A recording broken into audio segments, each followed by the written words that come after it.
para un mundo perdido, necesitado de salvación. Traemos el mensaje glorioso del Señor. En Él también vosotros, habiendo oído la palabra de verdad, el evangelio de vuestra salvación, y habiendo creído en Él, fuisteis sellados con el Espíritu Santo de la promesa. La Iglesia de Cristo, Ministerios Asociados Selim, presenta su programa Palabra de verdad.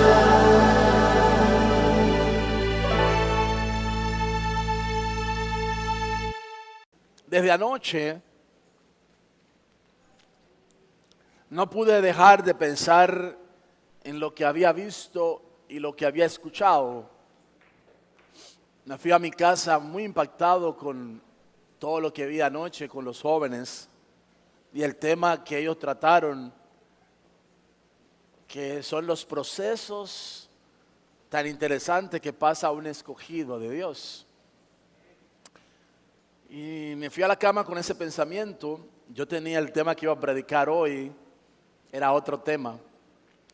Me levanté el día de hoy y el primer pensamiento que vino a mi mente, los procesos de un escogido.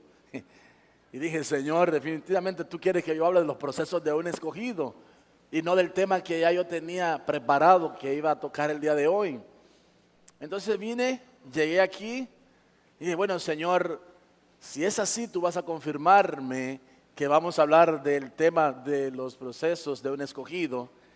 Y cuando estaba aquí, estaba adorando allí, hace un instante, puesto de pie en mi lugar, comenzaron a venir esa serie de personajes bíblicos que fueron procesados en un proceso muy interesante.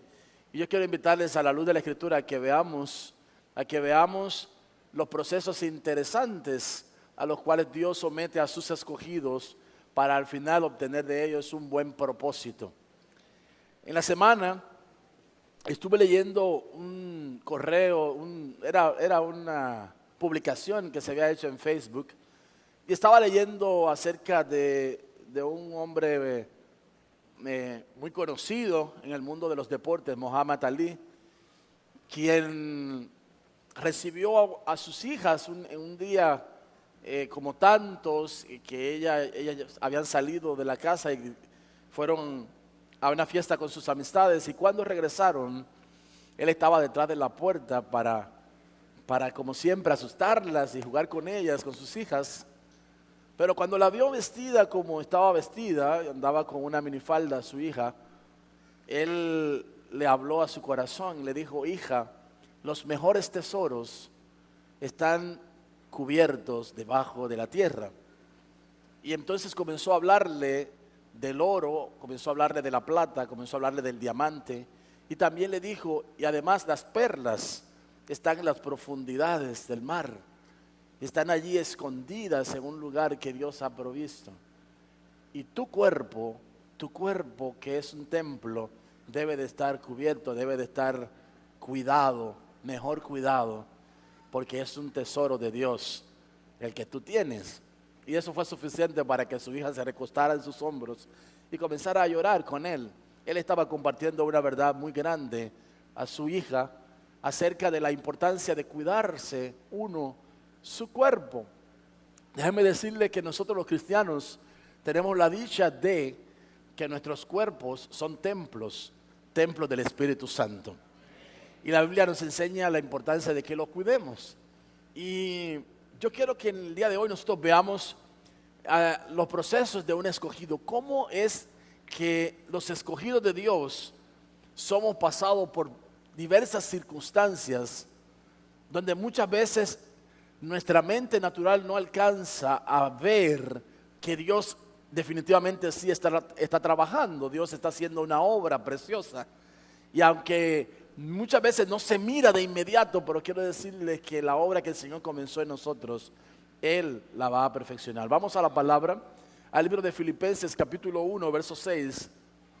Voy a leer en la Nueva Traducción Viviente, por eso sonará un poco diferente a su versión de Reina Valera 60. Dice, estoy seguro de que Dios quien comenzó la buena obra en ustedes, la continuará hasta que quede completamente terminada el día que Jesús vuelva. Este texto particularmente a mí me encanta, es uno de los textos que más me gusta del apóstol Pablo, porque me deja ver una gran realidad en mi vida, que el Señor Jesús comenzó una buena obra en mi vida. Lo que el Señor comenzó a hacer contigo y conmigo es una buena obra. Y déjame decirte esto, Dios nunca abandona la obra de sus manos. Así sea que tú no logres comprender lo que Dios está haciendo, porque Dios tiene extrañas maneras de manifestarse. Dios tiene una extraña obra, muy extraña. A veces no entendemos que es Dios el que está actuando y creemos a veces que hasta es el enemigo el que está actuando, y no es el enemigo, es Dios que está permitiendo que pasemos por situaciones donde nuestra fe se fortalezca y donde al final conozcamos mejor al Dios que nos creó, al Dios que nos hizo. Y en ese pasaje que Pablo escribe a la iglesia de Filipos, está diciendo que él estaba seguro de lo que Dios estaba haciendo, porque lo había hecho con él. Él daba testimonio de la obra que Dios había hecho con él. ¿Quién era Saulo? ¿Quién era Pablo? Bueno, era un hombre que, según vemos en las Escrituras, fue muy letrado, muy bien instruido en la escuela de uno de los mejores de sus tiempos, que era el maestro Gamaliel, el rabí Gamaliel. Así que en cuanto a la ley, él era fariseo de fariseos. Se consideraba él irreprensible en cuanto a la ley, era un gran conocedor de la ley de Dios. Sin embargo, siendo un gran conocedor de la ley de Dios y siendo tan bien instruido como lo era un perseguidor de la iglesia del Señor. Era un enemigo de Dios, estaba en oposición al reino de Dios. Y déjenme decirles esto, toda persona que no ha nacido de nuevo, toda persona que no ha tenido un encuentro personal con Jesucristo, lejos de pensar como todo el mundo piensa, que todos somos hijos de Dios, les tengo una noticia, que no todos somos hijos de Dios. Y no es que Dios sea un Dios exclusivista, no es que Dios tenga hijos preferidos o personas preferidas a las cuales toma por hijo. No. Es que la Biblia explica claramente que Él es la luz que vino al mundo, pero los hombres amaron más las tinieblas que la luz. Dice la Biblia en el Evangelio de Juan capítulo 1, a los suyos vino, pero los suyos no le recibieron, pero a los que le recibieron les dio el derecho de ser hijos de Dios. De manera que nosotros vemos aquí que venimos a ser hijos de Dios cuando recibimos ¿a quién? A Jesucristo, el único mediador entre Dios y los hombres, porque no hay más mediador entre Dios y los hombres que Jesucristo hombre. Así que para tener una relación personal con el Dios que nos hizo, ¿sí? Porque eso sí, todos somos criaturas de Dios, porque fuimos criados por Él, fuimos hechos por el Señor. Pero, y ese pero es importante porque después del pero lo que voy a decir es más significativo que lo que dije antes. Para poder llamarnos hijos de Dios, necesitamos conectar una vez más la amistad que perdimos con nuestro Creador. Venimos a quedar como enemigos de Dios cuando en Adán, dice la Biblia, toda la humanidad pecó. En Adán todos pecamos y fuimos destituidos de la gloria de Dios. Por eso es indispensable, por eso es necesario que nazcamos de nuevo. Déjenme decirles esto. Escuchaba a un predicador en estos días decir que porque la Biblia solamente una vez dice el nacer de nuevo, entonces no hay que predicar del nacer de nuevo, no es necesario nacer de nuevo. Eso es una aberración, eso es una blasfemia. Hermanos, si no nacemos de nuevo no podemos entrar al reino de los cielos. ¿Y saben qué? Aunque lo haya dicho una única sola vez, hermanos, es parte vital para toda persona que necesita volver a reencontrarse con su Creador. Para tener un encuentro personal con el Creador necesitamos nacer de nuevo. Y el nuevo nacimiento se opera en el momento en que abrimos nuestros corazones para recibir al Señor Jesucristo como nuestro único y suficiente Salvador. La Biblia nos declara que todos fuimos hechos por el Señor. Tú eres una creación de Dios, ¿sí? La más preciada de Dios, puedes decir, sí, es cierto, el hombre, la mujer, es la más preciada creación de Dios. Sin embargo, para poder estar en amistad con Dios, para poder tener una relación personal con Dios y para llamarnos hijos de Dios, necesitamos reconocer a Jesús como nuestro único y suficiente Salvador. Déjame explicarte esto. La palabra de Dios nos enseña en la primera carta a Tesalonicenses capítulo 5 y versículo 23 que todo nuestro ser, nuestro espíritu, nuestra alma y nuestro cuerpo tienen que estar guardados irreprensibles para la venida de nuestro Señor Jesucristo. Quiere decir que ahí nos está enseñando la Biblia que usted y yo somos seres tripartitos. Somos seres compuestos por un espíritu, un alma y un cuerpo.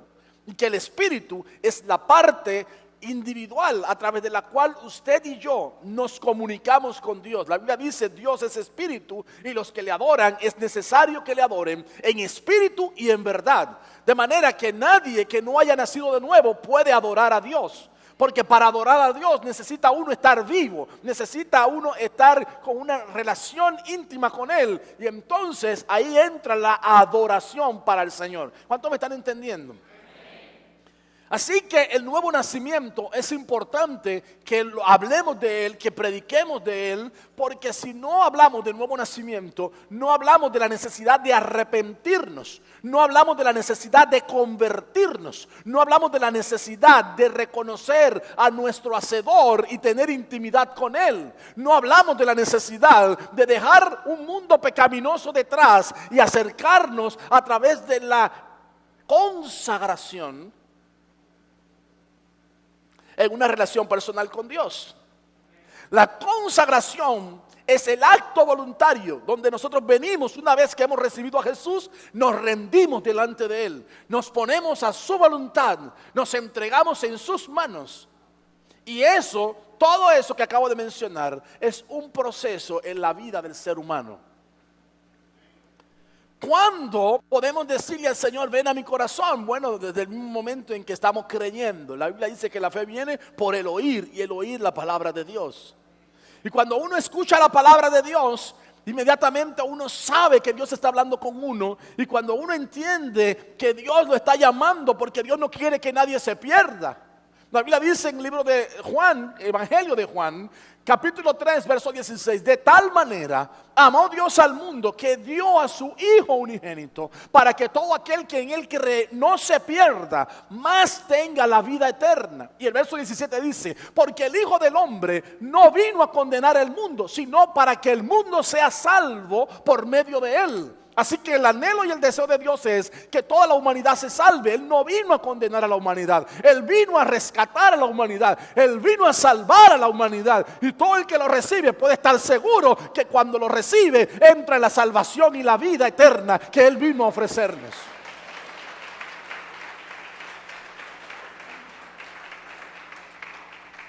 Me molestó muchísimo escuchar a ese predicador decir eso. Me molestó muchísimo cuando lo oí decir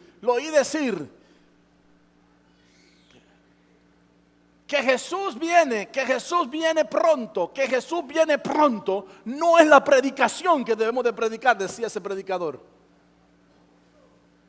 Y hoy en día muchos predicadores han quitado la palabra de Dios, han sacado la palabra de Dios del púlpito, se han olvidado del mensaje evangelístico, se han olvidado de la palabra de salvación, se han olvidado de lo primordial. Dios vino a rescatar a esta humanidad. El Señor no quiere que el mundo se pierda, el Señor quiere que el mundo sea salvo por medio de Él.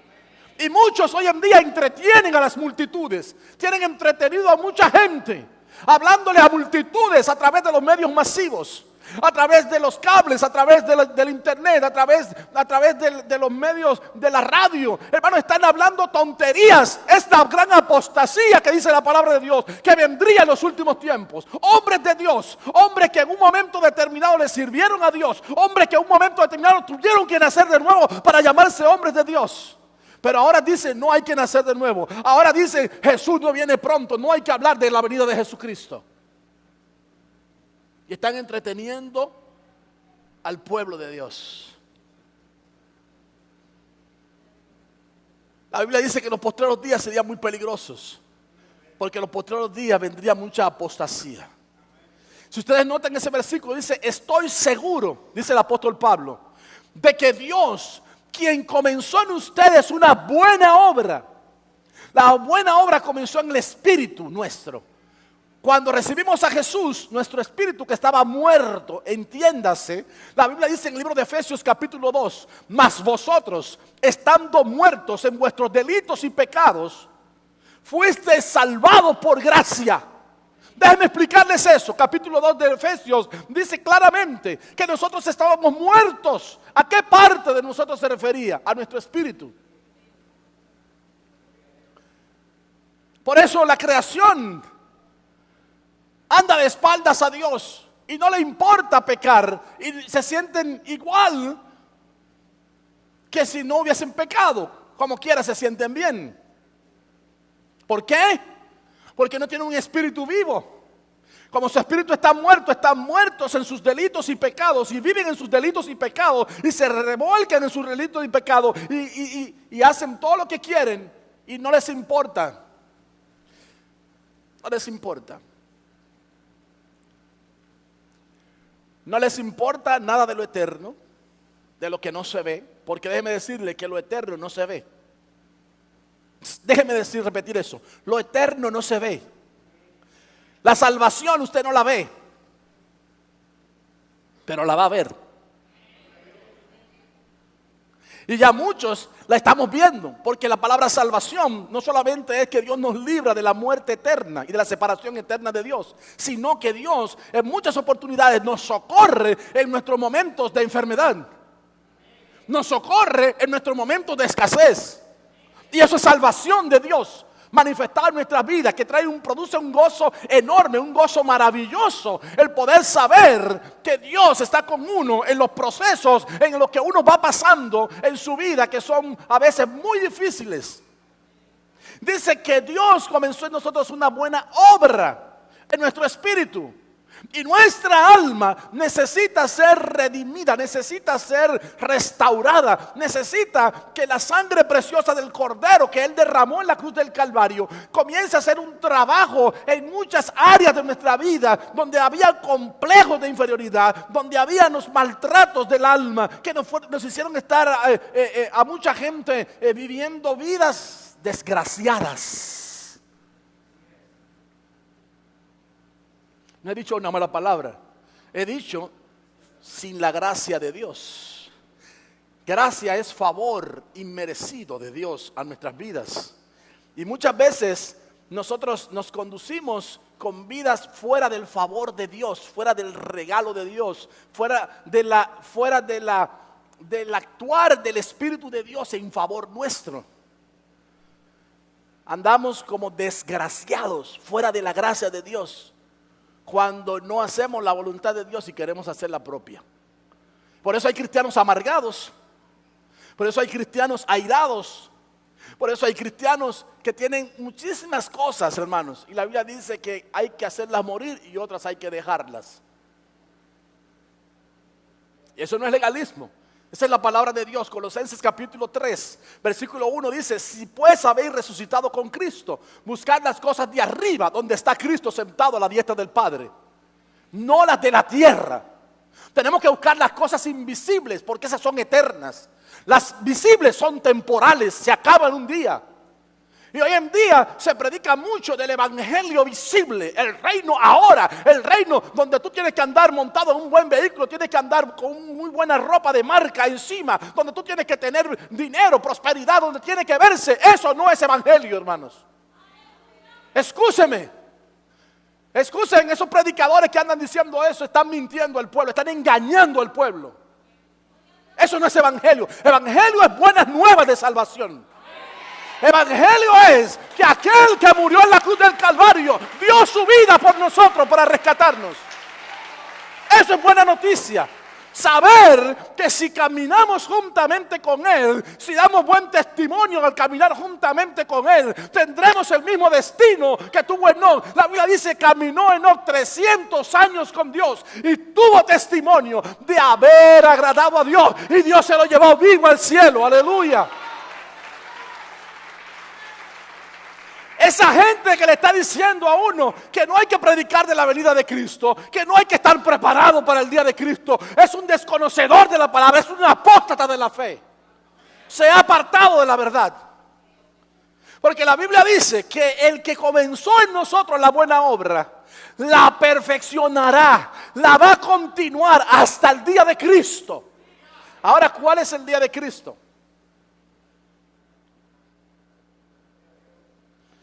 Porque la Biblia habla de 2 días proféticos. La Biblia está hablando del día de Cristo y del día de Jehová. Y el día de Jehová es día de tinieblas. Es día de oscuridad.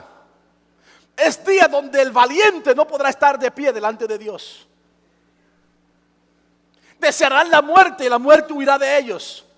Van a estar desesperados con tanto juicio y tantas cosas sobre la tierra. No van a saber qué van a hacer. Y lo peor, o lo mejor es que tendrán que dar su vida por causa del testimonio y de la palabra de Dios para poder entrar a la salvación y a la vida eterna. Ese es el día de Jehová.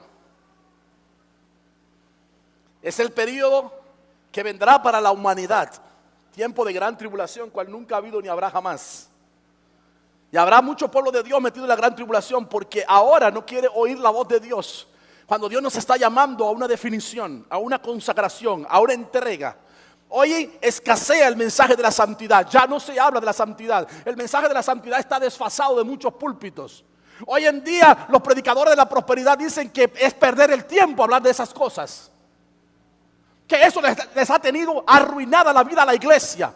Hermanos amados, gente que está amargada porque crecieron en lugares donde les enseñaron la senda antigua, les enseñaron a caminar en la verdad y se cansaron de andar en la verdad y prefirieron mejor andar en la mentira,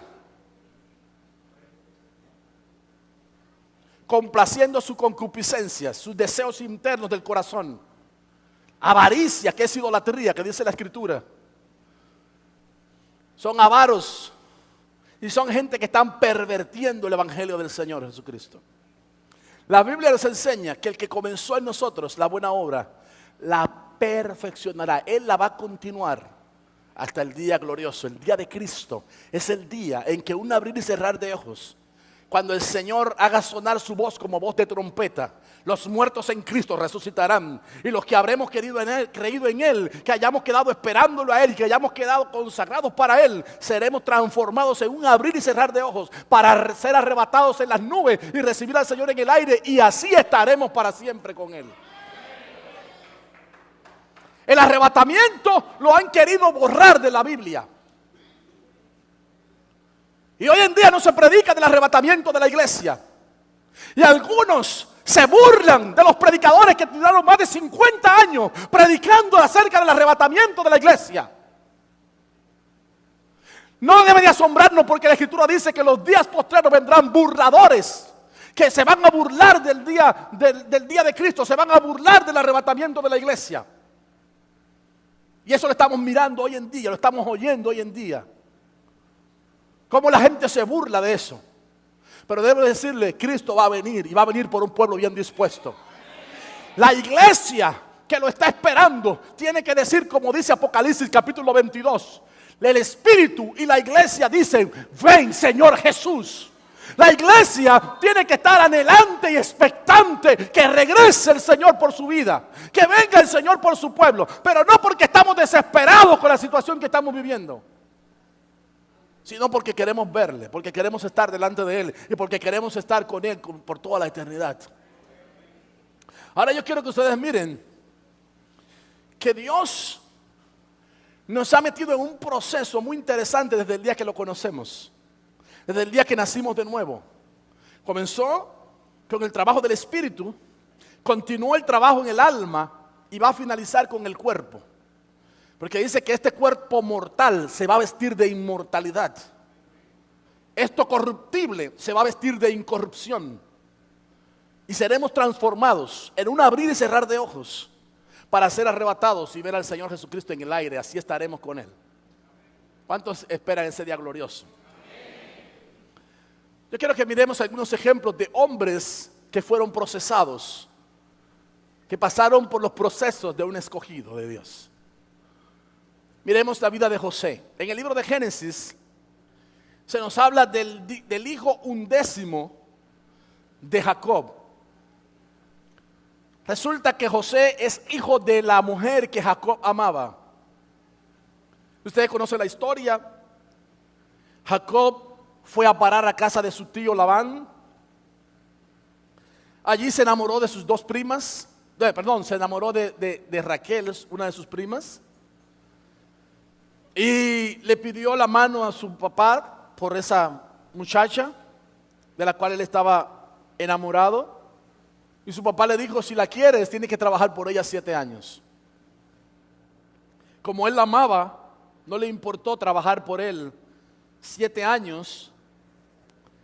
Así que trabajó para Labán 7 años de manera ininterrumpida, ardientemente, de sol a sol, todos los días, esperando su recompensa, esperando obtener el fin por el cual él se había esforzado todo el tiempo.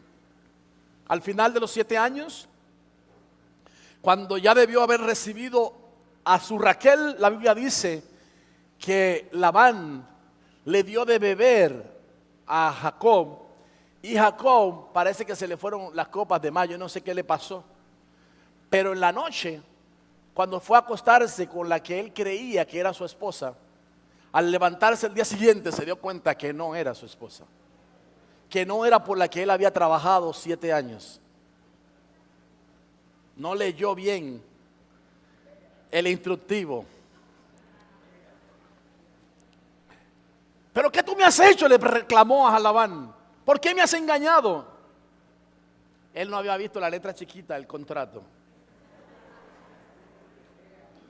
Lea, no se puede dar, hay un error musical ahí, no se puede dar la menor si primero no se da la mayor.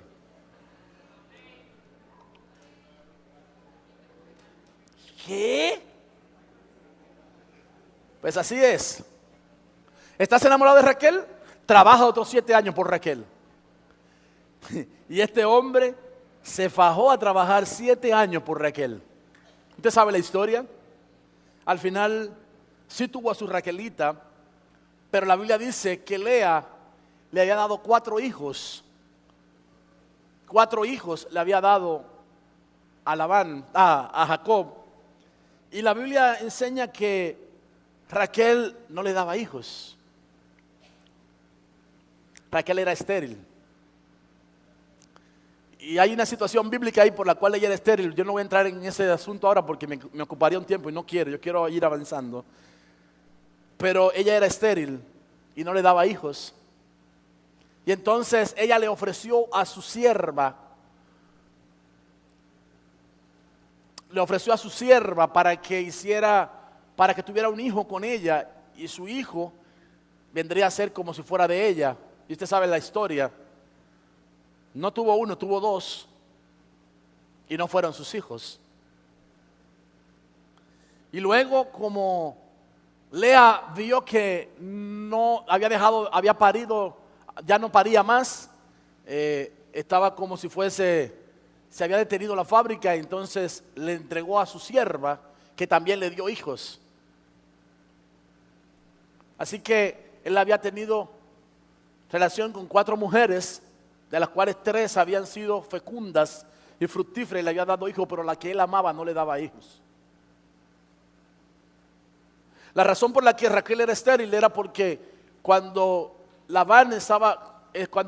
Jacob estaba listo para irse del lado de Labán, le había dicho que se iba con todos sus hijos y con todos sus siervos y con todo su ganado de su lado, y ya él estaba listo para dejarlo ir.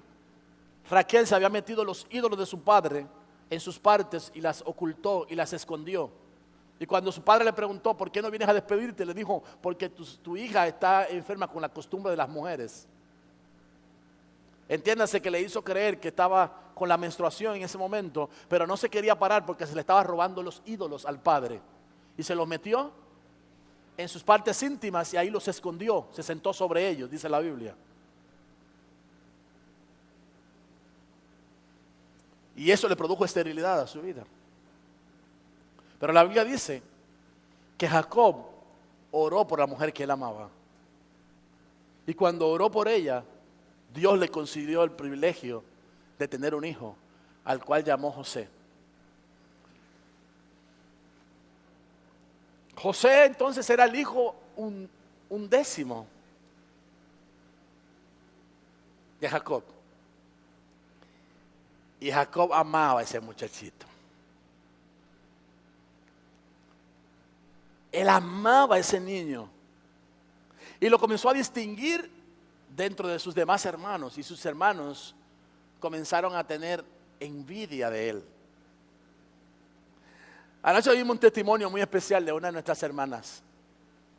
Como contaba ella que su tía, quien ella amaba, que se había encargado de ella, que se había ocupado de su cuidado cuando su madre se fue a Estados Unidos a buscar una mejor vida, para darles una mejor vida a su hogar, y la dejó a cargo de ella, como ella era la niña mimada de su tía, pero de repente vino a ser sustituida por el hijo que le nació a la tía.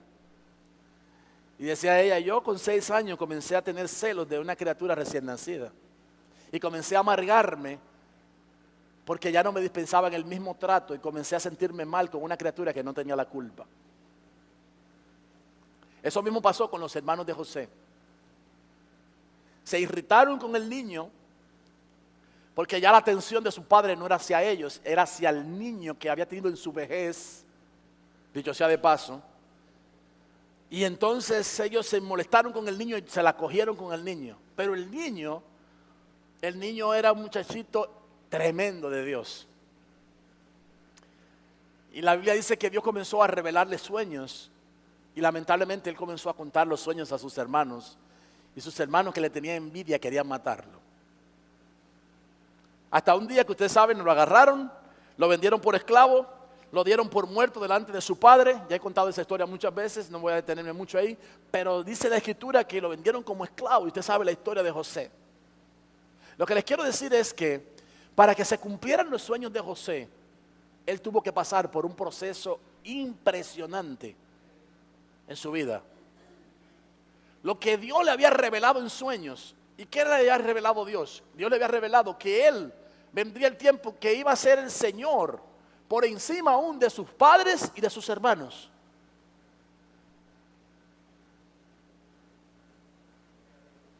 Que Dios lo iba a colocar en un nivel donde todos tenían que inclinarse delante de él. Y cuando él dio esa revelación a destiempo a sus hermanos, le causó prácticamente la muerte, porque sus hermanos lo vendieron y lo dieron por muerto. Agarraron sus vestiduras, las rompieron, se la tiraron al viejo llena de sangre. Mira, una bestia se lo devoró en el campo. Para ellos él estaba muerto. Pero la Biblia dice que Dios estaba con José. Y Dios estuvo con José en la casa de Potifar. Y Dios estuvo con José en la cárcel, hasta finalmente llevarlo a hacer lo que él había visto en la visión y de lo cual él se había olvidado. Hay gente aquí que Dios pudo haberle hablado hace tiempo y pudo haberle dado alguna promesa en algún momento determinado de su vida. A lo mejor te dio un sueño, a lo mejor te dio una visión, a lo mejor te habló Dios una palabra leyendo tu devocional un día, sentado con la Biblia en la mano. O algún día oíste una predicación y dijiste, eso fue para mí, y Dios lo puso en tu espíritu, en tu corazón. Esa palabra era para ti en ese momento determinado. Pero hay gente que al ver que pasan los años y que esa palabra no se ha cumplido todavía, piensan que ya no va a pasar y se olvidan de ella. José se había olvidado de esa palabra de Dios. Y la Biblia dice que cuando él estaba allí, vio a sus hermanos venir. Y sus hermanos no le conocieron, pero él los reconoció a ellos. ¿Qué había pasado? Hubo un gran hambre en la ciudad donde habitaban sus hermanos. Y todos tuvieron que ir a Egipto, tuvieron que descender al lugar donde José era prácticamente el segundo al mando. Y todo lo que se hacía era por mano de José en aquel lugar. Y cuando José los vio, los identificó a todos. E hizo cuenta y dijo, aquí falta mi hermanito de padre y madre. José sabía que él era huérfano de madre. Y para él, a esas alturas, también debió haber sido huérfano de padre también. Pero él tuvo un descubrimiento. Cuando cuestionó a sus hermanos, se dio cuenta que también su papá estaba vivo. Y usted sabe todo el resto de la historia, lo mandó a buscar finalmente y estuvo con todo. Pero para José llegar al lugar donde él les dijo a sus hermanos, ustedes creyeron que fue para mal lo que me hicieron. Pero no fue para mal, fue para bien que Dios permitió todas estas cosas. Porque hoy yo estoy al mando de todas las cosas acá. Para poder llegar hacia la corte donde él era el líder que tenía el mando, el que tenía la vara, la autoridad en Egipto y sobre todas las naciones que habían alrededor. Para poder llegar a ese lugar tuvo que pasar por un proceso. Dígale al que está a su lado, para poder llegar al cielo hay que pasar por un proceso. No va a haber cielo sin sufrimientos. No va a haber gloria sin cruz. Y como el evangelio de la cruz ha sido sacado de las iglesias, y como hoy no se predica del evangelio de la cruz, y como hoy se ha echado a un lado el arrepentimiento de las almas, y como hoy no se quiere aceptar que es necesario nacer de nuevo, y como hoy en muchos lugares quiere sacarse el arrebatamiento, y quiere dejarse a un lado la resurrección de los muertos, y quiere dejarse a un lado toda la doctrina que hemos aprendido, como hoy muchos la han menospreciado, lamentablemente un día van a tener que padecer por haber despreciado la palabra de Dios. Mucha gente. Este es el tiempo de abrazar la palabra de Dios, la palabra profética más segura. Si quieres ir al cielo, tienes que comenzar en el proceso recibiendo la salvación que te da Cristo Jesús. Él es el autor de la salvación. Por medio de Él somos limpiados de nuestros pecados, somos lavados. Por medio de Él dejamos de ser simples criaturas y venimos a ser hijos de Dios. Por medio de Él somos sacados de las tinieblas y nos traen a la luz. Por medio de Él fuimos sacados del reino que manejaba Satanás, del reino de las tinieblas, para ponernos en el reino de su Hijo Jesucristo, que es el reino de la luz. Pero es por medio de Cristo, no es otro medio. Así que para José poder llegar a estar gobernando con vara de autoridad, tuvo que pasar un proceso. Los procesos son muy interesantes en la vida de todos, cada uno de nosotros. Vamos a Éxodo y vemos la vida de Moisés. Moisés es otro personaje sumamente interesante. Su nacimiento, impresionante. La Biblia dice que después que José gobernó sobre Egipto, finalmente murió José. Usted sabe la historia. Antes de morir le prometió que sus huesos, donde quiera que Dios iba a llevarlo a Canaán, tenían que mover los huesos de él, no lo podían dejar en Egipto, porque él no iba a morir él no se iba a quedar enterrado en Egipto. Él iba a ir hacia la tierra en abundancia que Dios había prometido a sus padres. Ustedes conocen la historia, ¿verdad? Hay una enseñanza linda en eso, pero no voy a hablar de eso. Pero mire, la Biblia dice que cuando José muere, sube un faraón que está a cargo del pueblo de Israel, que déjame decirle esto, cuando Jacob muere, había dejado 70 descendientes. Pero cuando ese faraón está gobernando, esos 70 se habían multiplicado, ya eran 2 millones de gente. Y la Biblia dice, y ese faraón no conoció a José, no sabía quién era José, ni las obras que José había hecho.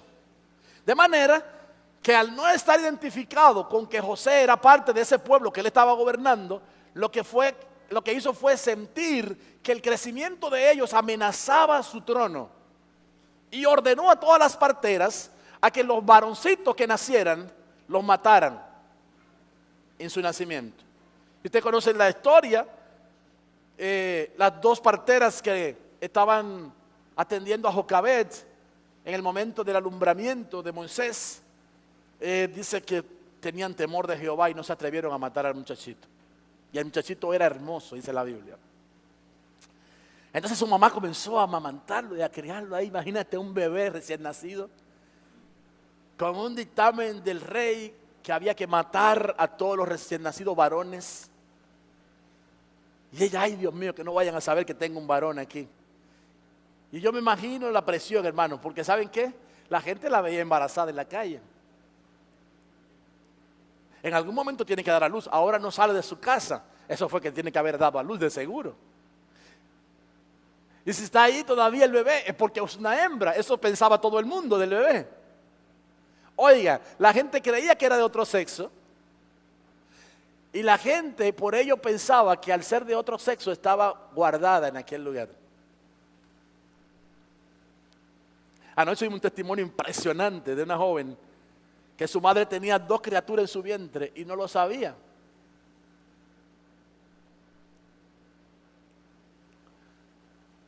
Y una estaba escondida detrás de la otra. Y no lo sabían. Y después que salió la primera, fue que la ginecóloga se dio cuenta que había otra. Y durante todo el tiempo la otra creció a la sombra de la otra, sintiéndose desplazada y menospreciada. Y sobre todas las cosas, con un abandono de un padre desde el momento del nacimiento. Miren los procesos de los escogidos de la antigüedad, cómo se repiten en la edad moderna. Ese Moisés pasó por un proceso tremendo, la madre de Moisés pasó por un proceso tremendo. Al saber que su muchachito, ay hermanas, ¿qué usted pensaba que pensaba esa mujer en aquel momento con ese dictamen del rey? Ay, que nazca una hembra, que sea una hembra, Señor, para que no me la maten. Que sea una hembra. Yo me lo imagino la administración de hembra que le habrá dado esa madre a Moisés. Que sea una hembra, Señor. ¿Usted se ha puesto a pensar, hermano?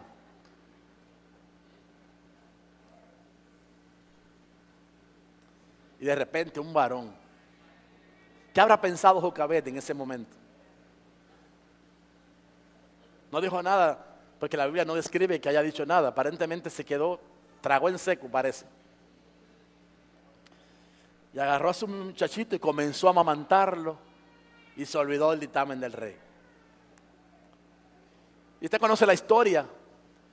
Cuando ya el niño había crecido lo suficiente, todavía estaba grandecito todavía, en una canastilla. Y entonces la nanita de él dijo, mira mami, llegó el momento de que tiene que salir del niño. Pero no te preocupes, vamos a ponerlo en el río. Ustedes saben toda la historia.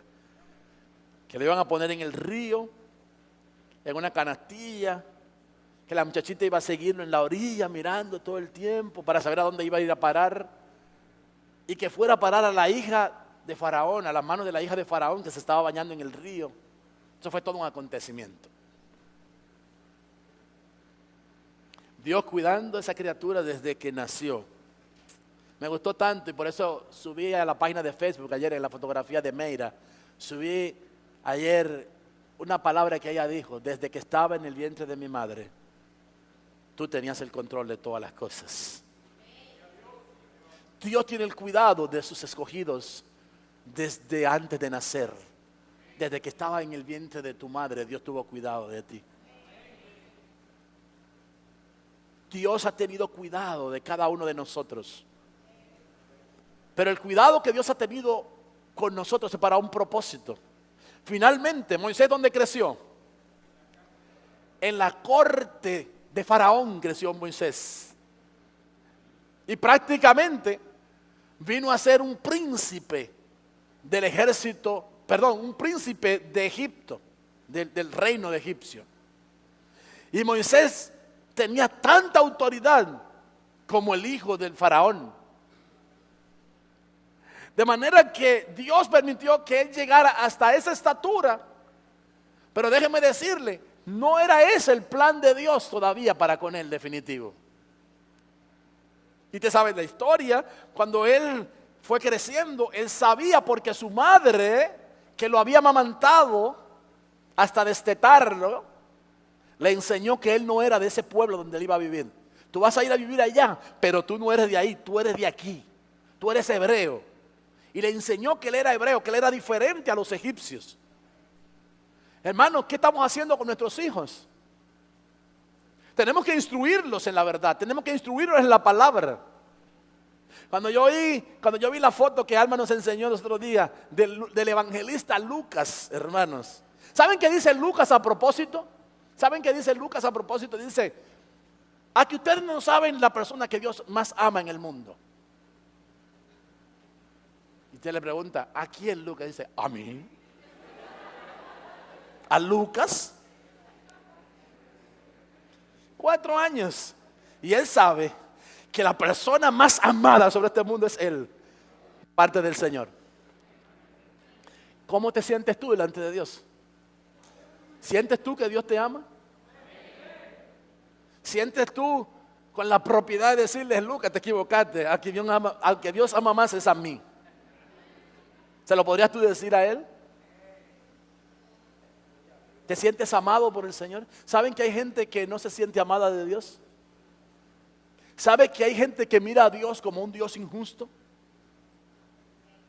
¿Saben que hay gente que no entiende que el proceso que están viviendo es con un propósito de parte del Señor para la gloria y la honra de su nombre? ¿Saben que hay gente que no saben vivir en la escasez? ¿Saben que hay gente que no saben lo que es estar en medio de la prueba, lo que es estar en medio del padecimiento? Y que esos padecimientos, dice la Biblia, si sufrimos juntamente con Cristo también juntamente reinaremos. Hay gente que quiere reinar con Cristo, pero no quiere padecimientos en su vida. Y todo el que ha de reinar con Cristo al final va a tener que pasar por un proceso como escogido de Dios para llegar a reinar con Cristo. Sí, un proceso que te va a enseñar a humillarte delante de Dios. Un proceso que te va a enseñar a no ser como tú quieres ser, sino como Él quiere que tú y yo seamos. Un proceso que nos va a enseñar a depender totalmente de Él. Un proceso que nos va a enseñar a conocerlo mejor a Él en todas circunstancias de nuestras vidas. Dios es bueno y para siempre son sus misericordias. ¿Cómo lo miras tú? Dios es un Dios de amor. Y para llevar a Moisés al propósito que él quería, que era convertirlo en el libertador de su pueblo que estaba viviendo bajo cautividad, lo hizo pasar por un proceso muy interesante. A la edad de 40 años, Moisés tiene que salir huyendo de Egipto al ser descubierto que había matado a un egipcio por causa de los hebreos. Y de asesino en el desierto fue interceptado por Dios en una visión extraordinaria, cuando él tuvo la oportunidad de ver una zarza ardiendo y ver que la zarza no se consumía, y desde el medio del fuego de la zarza oyó una voz que le dijo: Moisés, Moisés, quita la sandalia de tus pies, porque el lugar donde tú estás es un lugar santo. Hermanos, qué tremenda experiencia la de Moisés. Y allí entendió él que estaba ante un Dios santo, un Dios digno de toda gloria y de toda honra. Y así fue conociendo Moisés a Dios. Y le dice Moisés a Dios que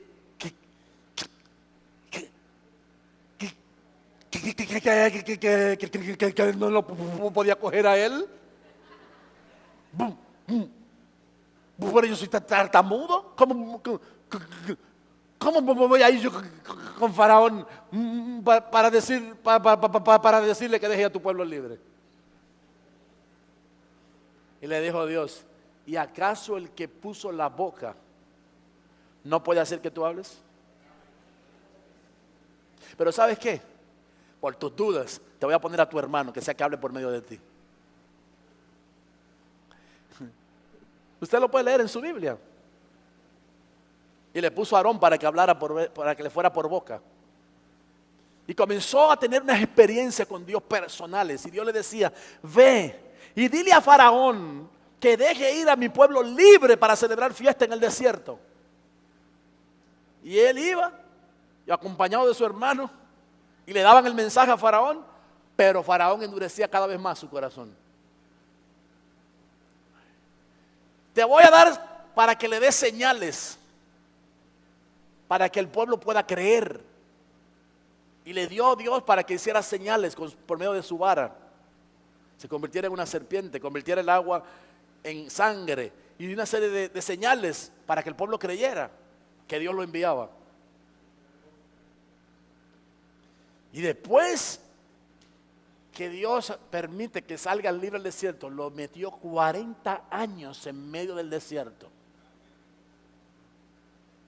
O sea que 40 que vivió en Egipto, más 40 que vivió en el desierto, fueron 80 años, donde aprendió a conocer a Dios de tal manera que dice la Biblia, hablaba cara a cara con Dios.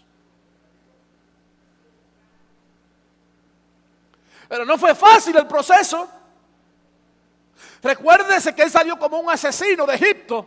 Llevaba la carga de la muerte de una persona que había muerto en sus manos. Y llegó al desierto a encontrarse con el Dios justo y verdadero, que cambió su corazón, que cambió su manera de pensar, que cambió su manera de actuar, y que siendo el hombre más violento de la tierra, vino a ser el hombre más manso sobre toda la tierra. En su relación personal con el Dios vivo, adquirió un carácter que te lo forman a puro tallazo, pero te lo forman. Señor, sí, Señor, yo te quiero servir. ¿Me quieres seguir? Pues si me quieres seguir, niégate a ti mismo. Toma tu cruz cada día y sígueme. Si me quieres servir, aprende de mí, dijo Jesús. Soy manso y humilde de corazón. Porque a los humildes los atiende Dios, pero a los violentos Dios los desecha. Al altivo Dios lo mira de lejos. Dios no quiere nada con el altivo. Entonces en eso vamos aprendiendo a bajarnos. En eso vamos en un proceso hasta llegar a desarrollar en nosotros un carácter conforme al de su Hijo Jesucristo. Moisés es un ejemplo maravilloso de un escogido de Dios que fue procesado para llevar a ser gobierno y a ser el libertador de un pueblo. Mire qué hombre tan tremendo, que llega un momento en que, desesperado por el accionar del pueblo, peca contra Dios. Le impiden que entre a la tierra prometida, pero se la mostraron antes. Mira la tierra que le dije a tus padres, no vas a entrar a ella. Hermano, y bajó de ahí, ¿sabe a qué? ¿Sabe usted a qué bajó Moisés de allí? No a reclamarle a ese pueblo, no a condenar a ese pueblo, no a decirle, malditos, por ustedes no entré a la tierra prometida. No, no fue a eso. Fue a decirle, cuando entren a la tierra que Jehová su Dios les da por herencia, cuídense de no hacer esto, aquello, lo otro. Y comenzó a darle instrucciones para que su entrada a Canaán fuera exitosa. Un líder formado, pero procesado en las manos de Dios. Miramos otro ejemplo en la Biblia, que es el ejemplo de David. Muy bien ejemplificado ayer. Felicito a los jóvenes ayer cómo ejemplificaron a David. David es el octavo hijo de Isaí, el séptimo y el octavo. El séptimo porque él era el séptimo en el orden, pero octavo porque después de él nació otro en casa. Así que David, como no era de casa, era de afuera. Así que él era el séptimo y el octavo hijo de Isaí. Usted sabe la historia. Dios habló al profeta Samuel, lo envió a la casa de Isaí, le dijo que allí iba a estar el sustituto del rey Saúl. Le dijo, lo vas a ungir, tomarás el cuerno del aceite y lo vas a ungir. A propósito, el cuerno del aceite se utilizaba no para ungir reyes, se utilizaba para ungir sacerdotes. Los reyes eran ungidos con redoma de aceite.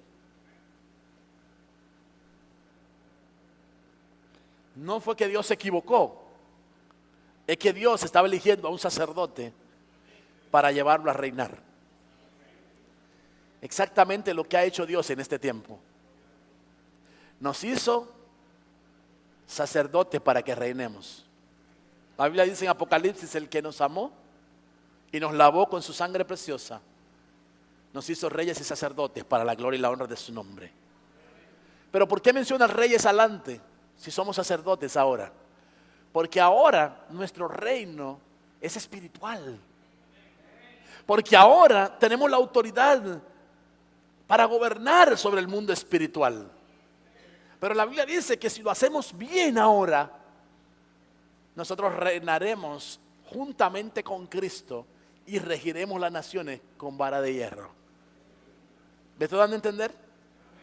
Pero para eso se necesita pasar por un proceso. David pasó por un proceso muy interesante. Sus hermanos todos que fueron desechados para ser el candidato que Dios había elegido, se sintieron envidiosos de David. Le tenían envidia, comenzaron a aborrecerlo, querían matarlo, pero finalmente Dios colocó a David como rey. Pero quiero decirles esto: su llegada al reinado, al igual que a José, le costó 17 años de experiencias vividas en las manos del Señor. Desde el momento de su llamado al momento de su reinado pasaron 17 años, tal y como pasó en la vida de José. En la vida de Moisés fueron 40. ¿Cuántos años llevará Dios procesándote a ti y a mí? Yo no lo sé. Pero de que Él va a terminar lo que Él ha comenzado, no me cabe la menor duda que lo va a hacer. ¿Le puede dar un fuerte aplauso al Señor? Déselo en este momento.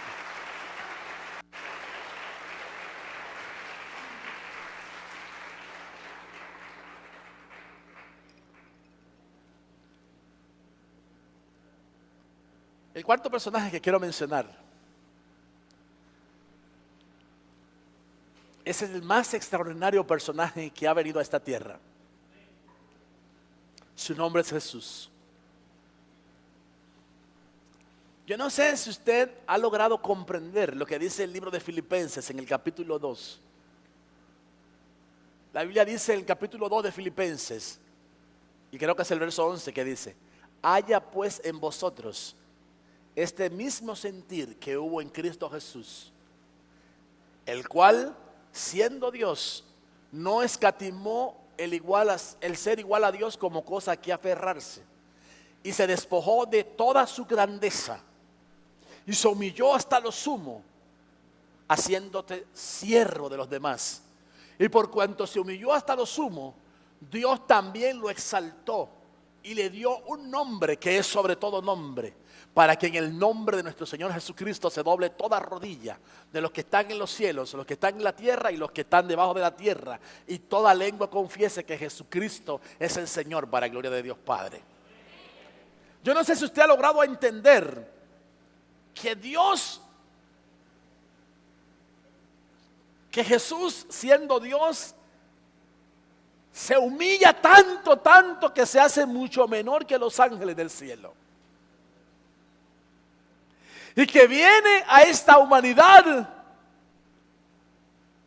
de la forma más humilde que podía venir alguien. Por eso los religiosos de aquellos días no entendían que ese era el Mesías.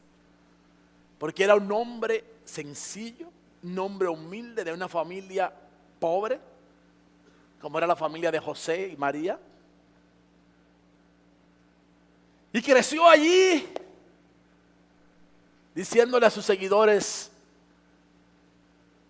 después de 30 años de escuchar a los rabinos hablar cuántas cosas se les ocurría. Yo me imagino a Jesús, hermano. ¿Saben que a los 12 años Jesús fue al templo? Y en lugar de estar oyendo a los rabinos enseñando allí, a los sacerdotes, eran ellos los que estaban sentados oyéndolo a él. Y a los 12 años les dio una cátedra que lo dejó admirado a todos. Y todos estaban asombrados al oír al niño hablarles. Pero él sabía que su tiempo no había llegado. Él no dijo yo soy el Mesías, él no dijo nada por el estilo. Simplemente se cayó y se mantuvo en un perfil muy bajo. Y sus hermanos que le tenían envidia, sus hermanos nacidos de María, sus hermanos de madre, le tenían envidia y no creían en él. Y constantemente le decían, tú, soñador, mira a ti, manifiéstate, tú no dices que eres el Mesías, tú no dices que eres, manifiéstate. Y él le decía, todavía no ha llegado mi hora. ¿Sabe? 30 años viviendo el Señor con eso, sabiendo que Él venía a un propósito a este mundo. Pero ¿saben qué dice la Escritura? Por lo que Él padeció, aprendió la obediencia. ¿Qué? ¿Era desobediente Jesús? No, Jesús no era desobediente. Pero su vida de padecimiento fue una cátedra de lo que significaba estar sometido a una autoridad terrenal, siendo Él Dios. Si usted lee la Biblia, dice que Él estaba sujeto a sus padres y era obediente en todo lo que le mandaban.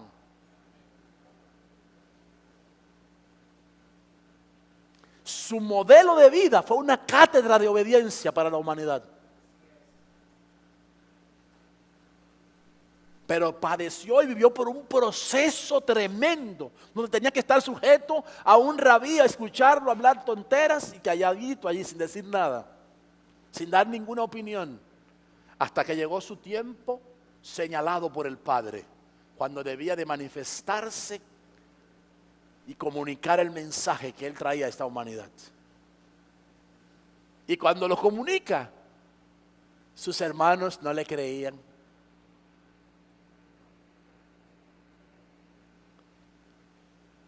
Y comenzaron a ver los milagros, pero todavía dudaban.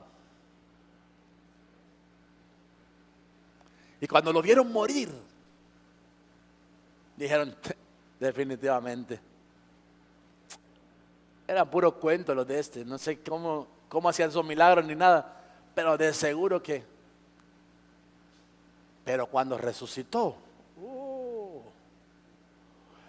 cuando al tercer día se levantó de entre los muertos, porque les cuento aquí que nuestro Señor Jesús murió y derramó su sangre para limpiar los pecados de todos los que crean en Él. Pero déjeme decirle, al tercer día se levantó con poder y venció a la muerte. Y a los que hemos creído en Él, nos ha ofrecido que si creemos en Él, aunque un día muramos, viviremos eternamente y para siempre. Aleluya. Aleluya. Gloria a Dios. Jesús pasó por un proceso interesante para ir a ocupar su trono donde ahora está sentado a la diestra del Padre. Si quieres reinar, vas a tener que pasar por un proceso como escogido de Dios. Porque Él dijo, al que venciere, le daré que se siente conmigo en mi trono, así como yo he vencido y me he sentado en el trono de mi Padre.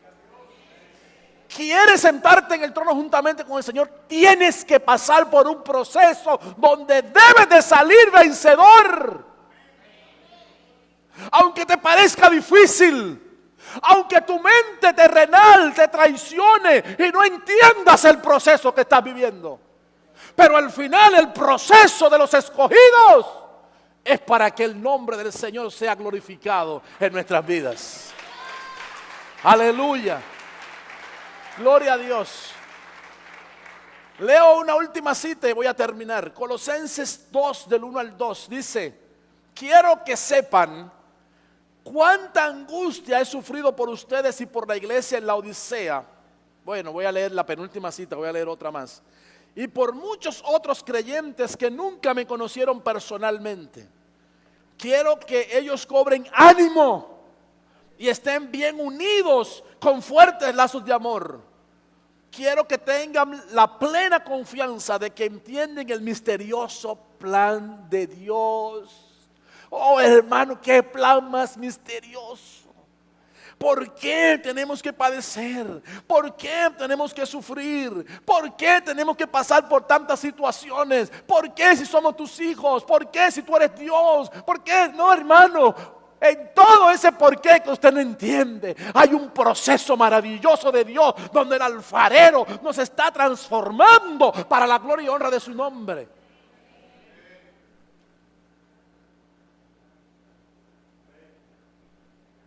Quiero que tengan la plena confianza de que entienden el misterioso plan de Dios, que es Cristo mismo.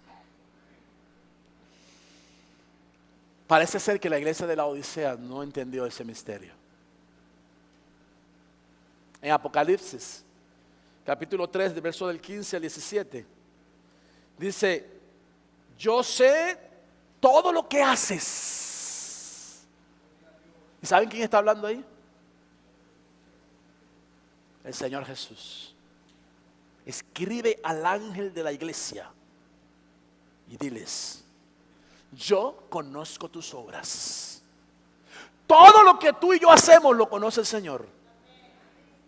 Yo conozco tus obras. Y qué triste lo que le tuvo que decir a la iglesia de la Odisea: que no eres ni tibio, ni frío, ni caliente, perdón. Eres tibio. Y por cuanto eres tibio, te vomitaré de mi boca. Dios no quiere gente jugando a ser evangélico. Dios no quiere gente a medias. Un pie allí y otro aquí. Dios quiere gente definidas en Cristo Jesús. Dios quiere gente que entiendan que fue alto el precio que Jesús tuvo que pagar. Y que ya no hay más sacrificio por nuestros pecados. Por una única y sola ofrenda nos hizo acepto en el amado. Por eso la Biblia dice en el libro de Santiago que el que le conoce a Él no peca.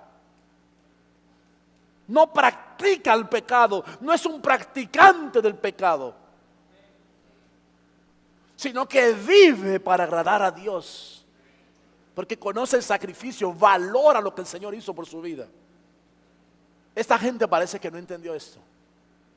Y el Señor le dice: ¿cómo quisiera que fueras lo uno o lo otro, frío o caliente? Pero porque no eres ni frío ni caliente, te escupiré de mi boca. Tú dices: soy rico, todo lo tengo, todo lo que quiero, no necesito nada. Y no te das cuenta que eres un infeliz y un miserable. Eres pobre y ciego y estás desnudo. Así que te aconsejo que de mí compres oro, un oro purificado por fuego, y entonces serás rico. Compra también ropas blancas de mí, así no tendrás vergüenza por tu desnudez. Y compra ungüento para tus ojos, para que así puedas ver. 3 cosas. Oro que es purificado por el fuego. Es necesario que nuestra fe sea sometida al fuego. ¿Cuántos creen en el Señor aquí? Que creas en el Señor no vas a evitar que tengas procesos difíciles en tu vida. Que creas en el Señor no va a evitar que te enfermes. Que creas en el Señor no va a evitar que tengas situaciones legales a veces que no entiendes, a veces injustas, donde tú tienes toda la razón, pero te están acusando de algo que no has hecho, o te están cogiendo tus derechos, te están privando de tus derechos injustamente. Y vas a pasar por procesos que no entiendes por qué estás pasando. Y como que si Dios se hubiera quedado con los brazos cruzados, mirándote, solamente mirándote y contemplándote. Créeme que si Dios está mirándote y te está mirando, Dios está diciendo: vamos, mijo, tienes que salir de esta. Vamos, mi hijo, yo estoy aquí para defenderte. Vamos, mi hijo, yo estoy aquí. Yo vencí, yo caminé primero que tú ese trecho. Yo fui un vencedor en medio de esas pruebas que hoy estás pasando. Él está ahí para animarte. Él está a nuestra entera disposición. Cuando le buscamos, la encontramos. Hermano, no importa la situación que estemos viviendo, nuestra fe va a ser sometida a prueba para que seamos aprobados de parte del Señor. También que tenga vestiduras blancas. La Biblia dice que cuando creímos en Jesús, fuimos vestidos de justicia. Pero no manches tus vestiduras. No te ensucies las vestiduras del Señor.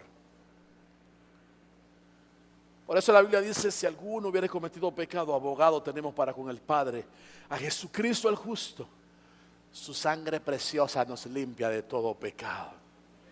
Si pecaste, si le fallaste, arrepiéntete. Pastor, le está hablando a la inconversión. No, le estoy hablando a la iglesia.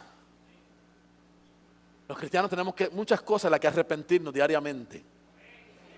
Y los cristianos tenemos que arrepentirnos y convertirnos todos los días. El arrepentimiento es un proceso en nuestras vidas. Y la conversión es un proceso en nuestras vidas.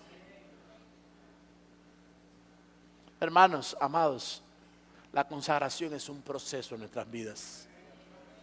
De la noche a la mañana no piense usted que podrá soltar algunos vicios.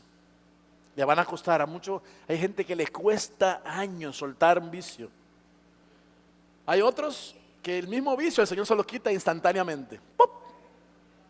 En un abrir y cerrar de ojos desapareció ese vicio y ya no más.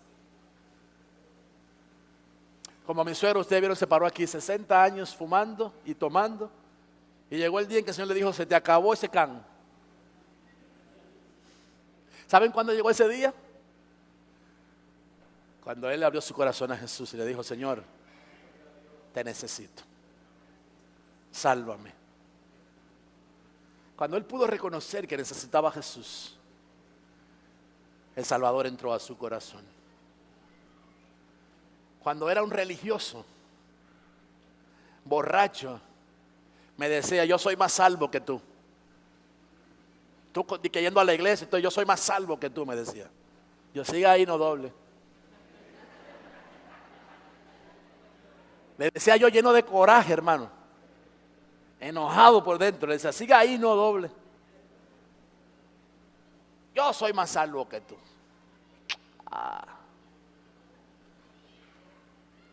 Hermano, pero gracias a Dios que un día reconoció que no era salvo.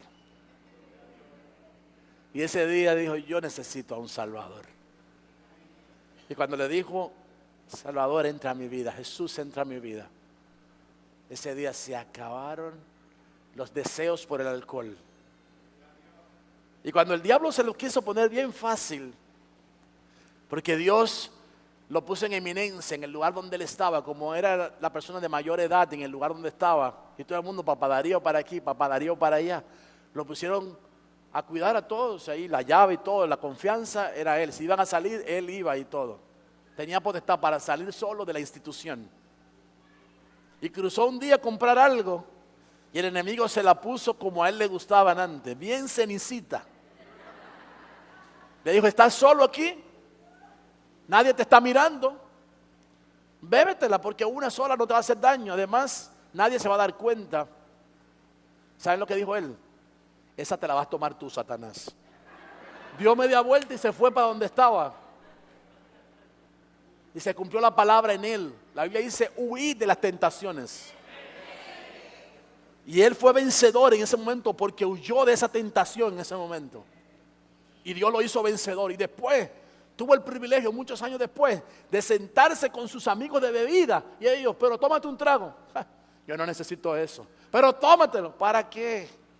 Yo salí de ahí ya, yo pasé por ahí. ¿Para qué? Ya, yo he tomado otro trago que es mucho mejor que el que ustedes están bebiendo ahora. Aleluya. El agua de vida sacia la sed del corazón de los que creemos en Jesús. ¡Aleluya! ¡Gloria a Dios! Te aconsejo que compres colirio y que lo eches en tus ojos para que veas. Hay mucha gente que está ciega, hermano, estando en Cristo, y no se da cuenta. No se da cuenta, pero Dios te dice, no te quiero tibio. Esa ceguera se te quita usando colirio del cielo. Ese colirio no lo vas a ver físicamente, pero le dice, Señor, ábreme mis ojos. Él te va a echar de ese colirio en los ojos y vas a poder ver. Y vas a poder discernir correctamente entre lo santo y lo profano. Y vas a poder distinguir entre lo que es pecaminoso y desagradable a Dios y lo que agrada a Dios y es santo. Solamente cuando nos inclinamos a reconocer que necesitamos esa guianza de parte de Él. Yo termino. El Dios que comenzó una buena obra en nosotros, la perfeccionará hasta el día de Cristo.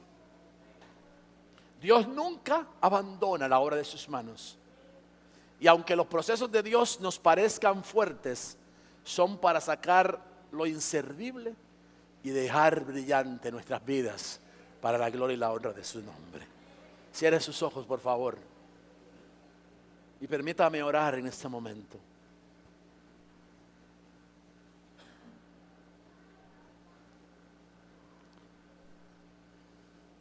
Yo sé que hay gente aquí que no ha entendido por qué, si son cristianos, están pasando por situaciones tan difíciles.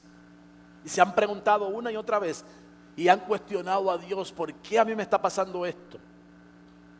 Y algunos se han atrevido a decirle, Señor, pero yo estoy haciendo todo lo necesario para vivir una vida de integridad delante de ti, Señor.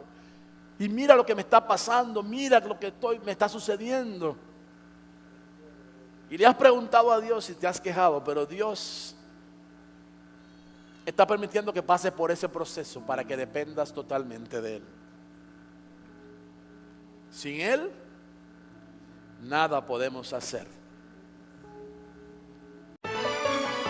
Para un mundo perdido, necesitado de salvación, traemos el mensaje glorioso del Señor. En Él también vosotros, habiendo oído la palabra de verdad, el evangelio de vuestra salvación, y habiendo creído en Él, fuisteis sellados con el Espíritu Santo de la promesa.